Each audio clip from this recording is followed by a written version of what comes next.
وہ کہیں بھی نہیں دیکھتا، وہاں تو بہانا لگاتے تھے ہم گئے تھے پنجاب، ہمیں اردو نہیں آتا، اردو والے کہتے ہیں ہمیں پشتو نہیں آتا، اور یہاں تو ہر قسم کا آدمی ملتا ہے۔ اب دعوت تو اپنے کو دینی ہے، کہنا دوسروں کو ہے، سنانا اپنے دل کو ہے۔ ہر آدمی اپنی زبان سمجھتا ہے، پشتو والے پشتو سمجھتے ہیں یا نہیں سمجھتے؟ اور اردو والے کہنا دوسروں کو ہے، سنانا اپنے دل کو ہے، کہ میرے دل میں غلط یقین ہے، محنت کرو، مال کماؤ، چیزیں جمع کرو، زندگی بناؤ، یہ غلط یقین ہے۔ زندگی اللہ بناتے ہیں اور حضور والے عملوں سے بناتے ہیں۔ کامیابی نظر آتی ہے شکلوں میں، اور کامیابی عملوں میں۔ تجارت کی شکل ہے، ایک تاجر کا عمل ہے، بڑی تجارت حضور کے طریقے پہ نہیں ہے۔ یہ تجارت اس کو ناکام کرے گی۔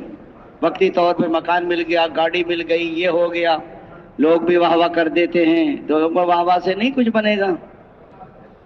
چھوٹی سی دکان ہے نبی کے طریقے، یہ اس کو کامیاب کرے گی۔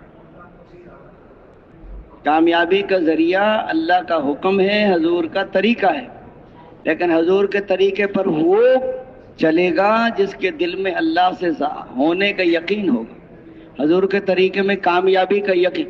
سچ بولیں 1,00,000 دینا پڑتا ہے، جھوٹ بول دیں 1,00,000 آ جائے گا۔ پتہ چل جاتا ہے آدمی کو موقع پر، سچ میں نجات ہے، جھوٹ میں ہلاکت ہے۔ جب دل میں اندھیرا ہوگا، غلط یقین ہوگا، تو جھوٹ بولے گا 5 روپے کے پیچھے۔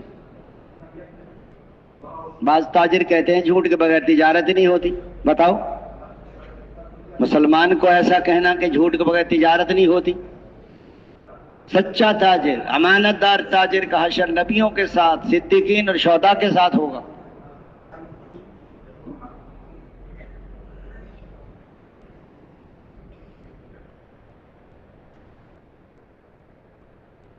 ہر زمانے میں انبیاء کرام آتے رہے اور محنت فرماتے رہے، اللہ تعالیٰ ان کی محنتوں کو قبول فرماتے رہے اور انسانوں کو ہدایت دیتے رہے اور دنیا سے کفر و ضلالت کو مٹاتے رہے۔